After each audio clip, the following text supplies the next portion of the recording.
السلام علیک یا ابا عبداللہ۔ آل سعود دشمن ہے، اس میں کوئی شبہ نہیں ہے، کوئی شائبہ نہیں ہے۔ ان کی دشمنی آج تک موجود ہے۔ جتنا دنیا اسلام کو اس لعین گروہ سے نقصان پہنچا، صدیوں گزر گئیں، کسی گروہ نے اتنا نقصان نہیں پہنچا جتنے آل سعود نے پہنچا، آج تک پہنچا رہا۔ یہ ایک پہلو ہے کہ بھئی ایک گروہ تھا، اس گروہ کو کسی نے بھی سپورٹ کیا، انگریزوں نے سپورٹ کیا، استعماری طاقتوں نے سپورٹ کیا، تیل کی وجہ سے کیا گیا، کسی بھی وجہ سے۔ اس زمانے میں تیل کا مسئلہ اتنا زیادہ نہیں تھا پرومیننٹ، اس زمانے میں سب سے اہم معاملہ اسلام تھا۔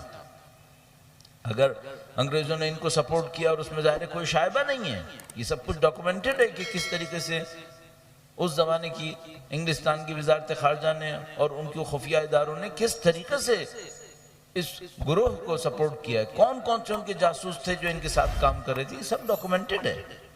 اور کن کن گروہوں کے ساتھ وزارت خارجہ برطانیہ کی کام کر رہی تھی، یہ سب کا سب موجود ہے، کتابوں کے اندر سب لکھا ہوا ہے۔ میں آپ کی خدمت میں نام بھی عرض کر سکتا ہوں، لیکن ظاہر ہے کہ ہم چاہتے ہیں ممبر پہ بیٹھ کر ان تفصیلات میں نہ جائیں کہ کس طریقے سے یہ کام کیا گیا۔ تو یہ بات سمجھ میں آتی ہے کہ مثلا ایک گروہ تھا، اس گروہ کے اندر اسلام کے خلاف کام کرنے کا بہت پوٹینشل تھا۔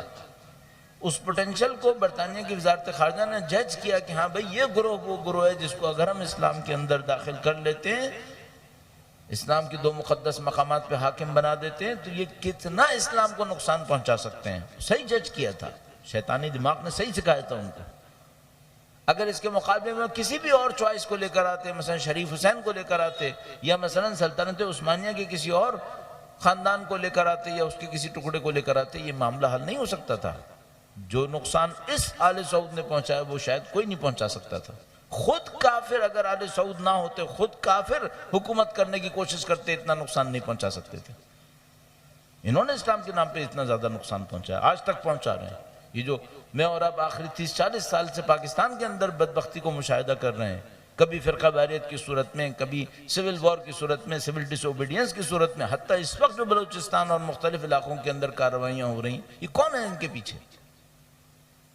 اب سب جانتے ہیں، الحمدللہ رب العالمین، دنیا پہچاننے لگی ہے۔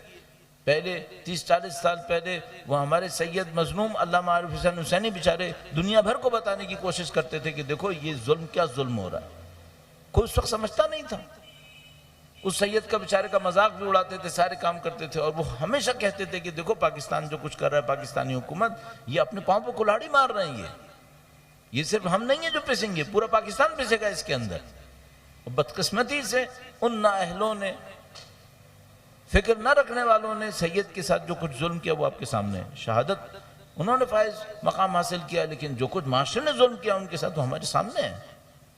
اور اس کے بعد جو اس معاشرے نے سزا اٹھائی ہے اس سید کی مظلومیت کے بعد، وہ بھی ہماری آنکھوں کے سامنے ہے، کس طریقے سے یہ سب کچھ انجام پائے۔ اور یہ ہمیشہ کی کہانی ہے کہ اگر آپ ایک کسی مظلوم کے ساتھ کوئی مظلومیت دکھائیں گے، کسی حق پہ چلنے والے کو مظلوم کریں گے، تو کیا مطلب خدا اس مظلوم کے خون کا حساب نہیں لے گا کیا؟ ہزاروں خون بہیں گے ایک مظلوم کے خون کے بدلے میں، یہ خدا کا قانون ہے۔ یہ خدا نے انحراف کے اوپر یہ سزا رکھ دی ہے کہ جس معاشرے کے اندر ایک مظلوم کا خون بہے گا، اس کے بعد لاکھوں خون بہ جائیں گے اس کے اوپر، کہ چونکہ ایک مظلوم کا خون بہا ہے۔ خدا اس خون کا حساب لے گا، آخرت میں تو جو لے گا سو لے گا۔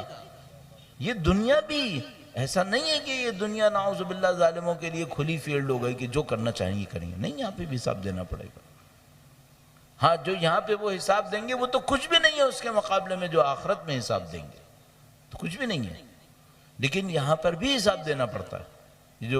جو کچھ انہوں نے شیخ نمر کے ساتھ کیا آل سعود نے، کیا مطلب یہ معاملہ ختم ہو جائے گا؟ خدا انہیں متعلق خون مظلوم کو جانے دے گا؟ خدا کی سنت یہ نہیں ہے۔ تو جس طرح سید الشہداء کے واقعے کے پیچھے 10 پہلو ہیں، جنت البقیع کے واقعے کے پیچھے پہلو ہیں۔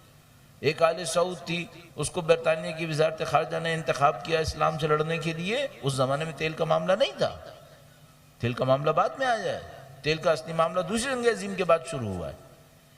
1909 میں تو پہلی دفعہ ایک تیل برآمد ہوا ہے کنویں سے، بڑے کنویں سے، ایران کا شہر تھا مسجد سلیمان نام کر کے، وہاں سے یہ جو آل سعود ہے تو اس سے بہت نزدیک حاکم ہو گئی تھی۔